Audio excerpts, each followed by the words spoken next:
ഇന്നും മീനിനെ കുറിച്ച് തന്നെയാണ് സംസാരിക്കാൻ പോണത്. പക്ഷെ നമ്മുടെ നാട്ടിലല്ല, അങ്ങ് ജോർജിയയിലാണ്, കരിങ്കടലിനോട് ചേർന്ന് കിടക്കുന്ന ബത്തൂമി നഗരം. ഞാൻ ജോർജിയയിൽ യാത്ര ചെയ്തപ്പം ഫിഷ് വിഭവങ്ങളും കിട്ടുന്ന സ്ഥലം കണ്ടത് ശരിക്കും പറഞ്ഞാൽ ബത്തൂമിയിൽ മാത്രമാണ്. ബത്തൂമിയിൽ മറ്റൊരു അട്രാക്ഷൻ ഉണ്ട്, ഈ ഒരു പ്രതിമ. അലി, നീനോ ഇവരുടെ വിരഹകഥ പോലെ തന്നെയായിരുന്നു ഞാൻ ബത്തൂമി ചെന്നപ്പം അവിടുത്തെ ഒരു വെതർ. നല്ല തണുത്ത കാറ്റടിക്കുന്നതുകൊണ്ട് അവരെന്നെ ബ്ലാങ്കറ്റൊക്കെ നമുക്ക് തരും.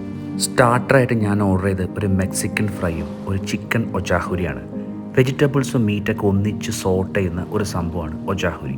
ഇതെൻ്റെ ജോർജിയയിലെ വൺ ഓഫ് ദ ഫേവറേറ്റ് ഡിഷുകളിൽ ഒന്നാണ് കേട്ടോ. ഒരു 2 പേർക്ക് കഴിക്കാനുള്ള പ്ലാറ്ററാണ് ഞാൻ ഓർഡർ ചെയ്തത്. അതിൽ സീബാസ് ഉണ്ട്, മുള്ളയെന്ന് പറഞ്ഞൊരു മീനുണ്ട്. എന്തായാലും സമാധാനത്തിലിരുന്ന് നന്നായിട്ട് ഭക്ഷണം ആസ്വദിക്കാൻ പറ്റിയ ക്ലൈമറ്റുമാണ്, സ്ഥലമാണ്. ബത്തൂമിയിലെ ഫിഷുകൾ നിങ്ങൾ ഒരിക്കലും മിസ് ചെയ്ത് പറഞ്ഞുകൊണ്ട് ബൈ ഫ്രം